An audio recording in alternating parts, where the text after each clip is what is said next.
ओम श्री हरिनारायण। ओम नमो भगवते वासुदेवाय। नमस्कार दोस्तों, आप सभी का स्वागत है भाग्योदय ज्योतिष केंद्र के इस वीडियो में। तो आज का ये वीडियो और इस मेरे प्लेलिस्ट के इस सेक्शन में मैं आपको अपने मन से जुड़े हुए जो भी सवाल है, जो जवाब, जो कुछ मेरे मन में आते हैं, उन सब के बारे में मैं आपसे चर्चा करने की कोशिश करूंगा। और अपने मन की बात, जैसे हमारे प्रधानमंत्री जी अपने मन की बात करते हैं, वैसे ही मैं कोशिश करूंगा आपसे अपने मन की बात करने के लिए। और आप लोगों को कोई सुझाव हो, कोई प्रश्न हो, आप मुझे ज़रूर इस सेक्शन में लिखिएगा, ताकि मैं उससे संबंधित जो बातें मेरे मन में हैं मैं वो आपसे कर सकूँ। इस सेक्शन में हम लोग ज्योतिष के बारे में बात करेंगे और इस संबंधित और भी चीज़ों के बारे में हम बात करेंगे। क्योंकि आज का जो वीडियो है मेरा दो चीज़ों पर डिपेंड होने वाला है। पहला, संतान,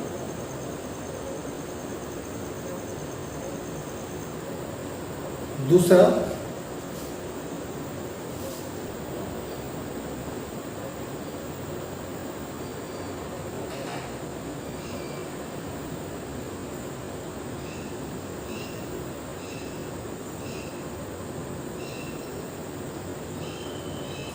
स्थान, पात्र और काल। साथियों, आज ये दो चीज मेरे दिमाग में इसलिए आई क्योंकि मैं आज ही किसी एक न्यूज़ के एक सेक्शन में मैंने पढ़ा कि आलिया भट्ट के जो भी प्रेग्नेंट है, उसके प्रथम जो उसका बच्चा होगा वो पुत्र होगा। तो कहीं ना कहीं मेरे दिमाग में ये बात आई कि क्या हम ज्योतिषी होने के नाते हम किसी के बारे में कुछ ऐसी प्रेडिक्शन कर सकते हैं कि जातक के संतान पुत्र होगा या पुत्री होगी। मैंने इस बारे में काफ़ी कुछ सोचने की, समझने की और मंथन करने की कोशिश की मैंने। तो मेरे दिमाग में एक बात तो साफ साफ आई कि यह तो संभव नहीं कि हम ज्योतिष से आपके संतान कैसे होने वाले हैं इसके बारे में ना बता पाए। साथ ही ज्योतिष अपने आप में पूर्ण है। मेरा मानना यह है कि आप अगर ज्योतिष को जानते हैं और आपकी गणनाएं सही हैं और आपका अपने इष्ट से संबंध अच्छा है, तो कहीं ना कहीं मुझे ये लगता है कि कोई भी व्यक्ति अपने एक छोटे से चार्ट को देख करके आने वाले भविष्य की हर घटना के बारे में बता सकता है। इसमें कोई भी संशय नहीं है। लेकिन यहाँ पे जब मैं ज्योतिष सीखना मैंने शुरू किया था और मैंने भी अपने गुरुओं से बात की थी, तो वो भी बताते हैं कि हाँ, किस तरह से किसी की आयु निकालते हैं, किस तरह का संतान लिखा जाता है। और ये सब बहुत आसान चीज़ें हैं, कोई बहुत बड़ी चीज़ें नहीं हैं। लेकिन सवाल यहाँ पर ये है कि क्या हमें जातक को ये बताना चाहिए कि इसके संतान पुत्र होगा या पुत्री होगी, या उसकी मृत्यु कब और कैसे होने वाली है? क्या हमें इस बारे में बात करना चाहिए? साथियों, मेरा मानना ये है, जो कि मैंने अपने जब ज्योतिष सीखना शुरू किया था तो मैंने कुछ अपने रूल बनाए थे कि मैं ज़िंदगी में कभी भी किसी भी जातक को ये नहीं बताऊंगा कि उसकी मृत्यु कब होने वाली है। अगर मेरी नज़र में किसी भी जातक की मृत्यु मुझे ये दिखती है कि आज से 10 दिन बाद उस व्यक्ति की मृत्यु हो जाएगी, मैं उस समय तक भी उस व्यक्ति को ये नहीं जानता कि आपकी मृत्यु होने वाली है। क्योंकि संसार में कुछ घटनाएं ऐसी होती हैं, उसको आप टाल नहीं सकते। आपको उस चीज़ को एक्सेप्ट कर लेना चाहिए, क्योंकि इस दुनिया में मृत्यु शाश्वत सत्य है। जिस प्रकार से जन्म लेना शाश्वत सत्य है, वैसे ही मृत्यु शाश्वत सत्य है। और जब किसी की व्यक्ति की मृत्यु आती है तो उसको आपको बड़े ही प्रेम से उसको विदा कर देना चाहिए। हाँ, लेकिन यहाँ पे एक बात का ध्यान देना है कि आपको कुंडली देखते समय ये जरूर ध्यान देना है कि क्या उस कुंडली में प्रबल मृत्यु योग है कि नहीं है। कहीं ऐसा तो नहीं कि उसको व्यक्ति को बचने के कहीं ना कहीं चांसेस हों। साथियों एक चीज़ तो ये होगी, अगर आपको लगता है कि कहीं ना कहीं इसके चांसेस हैं बचने के, तो आप उसको उपाय बताइए। और उपाय के बारे में मैं अपने आने वाली वीडियो में बात करूँगा, या फिर मैं अपना एक सेक्शन ऐसा बनाऊँगा कि उपाय के बारे में ही सिर्फ बात करें। अब बात साथियों दूसरी चीज़ ये थी कि मैं ज़िंदगी में मैंने ये सोच रखा है, या मैंने अपने मन में निश्चय किया हुआ है कि मैं कभी किसी को ये नहीं बताऊंगा कि उसका आने वाला बच्चा पुत्र है या पुत्री है। अब आप कहने की मतलब आपको आता पता नहीं है कि कैसे दिखाया जाता है। साथियों ये सब चीज़ देखना इतना सिंपल है कि बहुत ज़्यादा आसान है कि किसको पुत्र होगा, कब पुत्री होगी, उसका पुत्र कैसा होगा, ये सब देखना बहुत ही आसान है। जैसे कि आपने और बाकी वीडियोज़ में मैं बता रहा हूँ, भावों के बारे में मैंने बात करना शुरू किया है, 3-4 भावों के बारे में बात कर लिया है। तो उसी तरह से हर भावों के बारे में हम पता है तो हम पुत्र बताना बहुत आसान है। लेकिन क्या हमें बताना चाहिए, नहीं बताना चाहिए? मेरे अनुसार कभी भी जातक को ये नहीं बताना चाहिए कि आपके घर में पुत्र होने वाला है या पुत्री होने वाली है। इसका एक बहुत बड़ा रीज़न क्या है, आपने तो अपने अच्छे मनसा से जातक को बता दिया कि आपके पुत्र होने वाला है या पुत्री होने वाली है। साथियों अगर आपको कुछ बताया ना कि आपको पुत्र होने वाला है,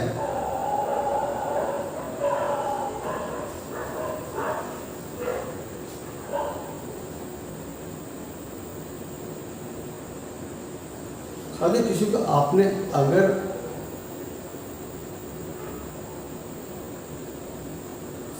अगर आपने किसी को अपने अच्छी मनसा से भी यह बता दिया कि आपको पुत्र होने वाला है, तो कोई दिक्कत नहीं है कि हो सकता है वो पुत्र की इच्छा लेकर आया हो और उसको पुत्र ही प्राप्ति हो जाए। लेकिन आप जब किसी को पुत्री के बारे में बताते हैं तो यहाँ पर अगले व्यक्ति के दिल में या मन में क्या चल रहा है हमें कुछ नहीं पता होता। अगर उस व्यक्ति ने यह आपके मुँह से सुन लिया कि मुझे पुत्री होने वाली है, उसके बाद जाके उस व्यक्ति ने अबॉर्शन करवा लिया या कुछ ऐसा स्टेप उठा लिया, तो वो जो पाप होगा उस पाप का भागीदार कौन होगा? क्या वो माता पिता जिन्होंने स्टेप उठाया है, या आप जिसने उसको बताया कि आपकी पुत्री होने वाली है? तो साथियों ये मेरा पर्सनल सजेशन है कि अगर आप भी कभी अब ज्योतिषी बनते हैं या ज्योतिष के बाद बनने के बाद आपके पास लोग आपसे सलाह के लिए आते हैं कि बताइए मेरा पुत्र होगा या पुत्री होगी, तो कभी भी आप किसी को ये मत बताइए कि आपको पुत्र होने वाला है पुत्री होने वाली है, क्योंकि आपको मैंने कारण बता दिया है। अगर आपको लगता है कि हाँ आप इस पाप के भागीदार बनना चाहते हैं तो यू आर फ्री, आप कुछ भी कर सकते हैं, लेकिन उस पाप का फल आपको भुगतना ही पड़ेगा।